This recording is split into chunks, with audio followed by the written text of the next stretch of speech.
नमस्कार बंधुरा केमन आछो सबाई। आमी कृष्णादी, तोमरा देखछो एपार बांगलार मुखरोचक रान्ना चैनल। आज के तोमादेर खूब चटजल्दी एक सुंदर रेसिपि देखाबो, सेद्ध आलुर चटपटा। आलू सेद्ध करे निले स्टार्च अनेकटा बेरिये जाय, सुगार पेशेंटराओ खेते पारबे। हाते समय कम, चटजल्दी मुखरोचक, एकटू झाल झाल टेस्टी टेस्टी एरकम एकटा सेद्ध आलुर चटपटा कम तेले, अत्यंत कम तेले सहजेई बानिये नेওয়া যেতে পারে। तो सेरकमই आज के एक परिकल्पना करेছি। आज के এটা বানিয়ে गरम गरम रुटिर संगे आमी खाबो ब्रेकफास्टे। से कारणे 3টে बड़ साइजेर आलू सेদ্ধ करे टुकरो करे केटे निয়েছি। कड़ाईते সরষের তেল দিয়েছি অল্প, 2 চামচের মতো, সাদা জিরে কালো জিরে ফোড়ন দিলাম। ফোড়নটা সুন্দর গন্ধ ছাড়লে সেদ্ধ আলুর টুকরোগুলো দিয়ে দেব। এই প্রিপারেশনটা বানাবার জন্য গ্যাস একেবারেই হাই করা যাবে না, লো মিডিয়াম এবং শেষের দিকে শুধুমাত্র লো করেই এই প্রিপারেশনটা বানাতে হবে, তা নইলে পুড়ে যাবে। যেহেতু এটা কম তেলে বানানো হচ্ছে সেহেতু একদম গ্যাস হাই করা যাবে না। তো ফোড়নটা সুন্দর গন্ধ ছাড়লে আমি আলু দিয়ে দিয়েছি। হালকা হাতে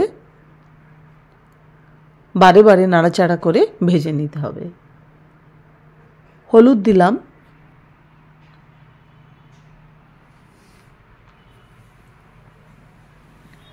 পরিমাণ মতো লবণ।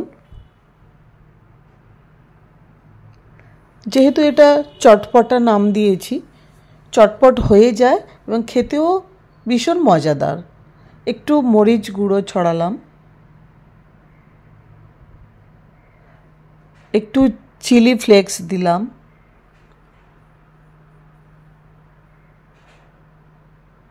একটু ঝাল ঝাল, একটু ক্রিস্পি ক্রিস্পি, বেশ ভালো লাগে। আর একটু ভাজা মশলা, এমন কিছু মশলা দিলাম না। হলুদ দিলাম, একটু মরিচ গুঁড়ো দিলাম, একটু চিলি ফ্লেক্স দিলাম আর একটু ভাজা মশলা।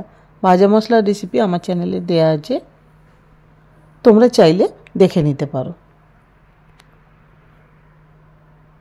এই সবকটা মশলা আলুর সাথে ভালো করে মিশিয়ে গ্যাস লো করে বারে বারে উল্টে পাল্টে নাড়াচাড়া করে আলুগুলো সুন্দর করে লাল লাল করে ভেজে নিতে হবে। ব্যাস, আর কোনো কাজ নেই। এবং যারা তেল বেশি খাবে না তারাও অনায়াসে এই চটপটা বানিয়ে খেতে পারো। আমি একটু ঝাল পছন্দ করি, সে কারণে আরও 2-3টে কাঁচা লঙ্কা চিড়ে টুকরো করে ওপর থেকে ছড়িয়ে দিলাম। কাঁচা লঙ্কার একটা সুন্দর ফ্লেভার আছে, যে কোনো রান্নায় বা ভাজায় দিলে এই সুন্দর ফ্লেভারটা মিলেমিশে অভূতপূর্ব স্বর্গীয় স্বাদ তৈরি করে।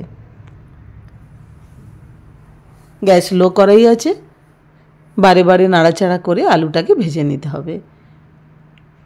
নর্মাল আলু ভাজতে গেলে অনেকটা তেল লাগে, যে তেল সবসময় খাওয়া আমাদের শরীরের জন্য ভালো না।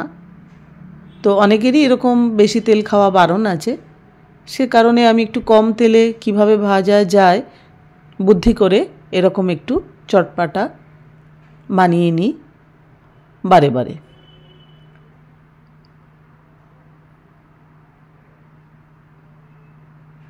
আলুর চটপটা গরম ভাতেও এটা জানো তো খেতে খুব সুন্দর লাগে। আর আজকালকার তো ভীষণ সবজির বাজারে দুর্মূল্য, প্রত্যেকটা সবজির ভীষণ দাম, হাত ছোঁয়ানো যায় না, যেন হাত পুড়ে যায় এত দাম। তো সেই দুর্মূল্যের বাজারে সবজি ছাড়াই এরকম একটি চটপটা বানিয়ে নিলে আমার মনে হয় বেশ কয়েকদিন খাওয়া যেতে পারে, সবজি ছাড়াই চলতে পারে। আর সেদ্ধ আলু তো স্টার্চ চলে গেছে, সুতরাং খুব একটা শরীরের জন্য ক্ষতিকারকও নয়। মাঝে মাঝে এরকম আমি বানিয়ে নিই গরম রুটিতে খাওয়ার জন্য, গরম ভাতেও ভালো লাগে। আর পান্তা ভাত অসাধারণ, জিভে জল এসে গেল। পান্তা ভাতের সঙ্গে যে কি ভালো লাগে তোমাদের কি বলবো। আলুর চটপটা বানিয়ে ফেললাম। চটজলদি হয়ে গেল, অত্যন্ত মুখরোচক, ক্রিস্পি, খেতে অভূতপূর্ব। এই স্বাদের ভাগ হবে না।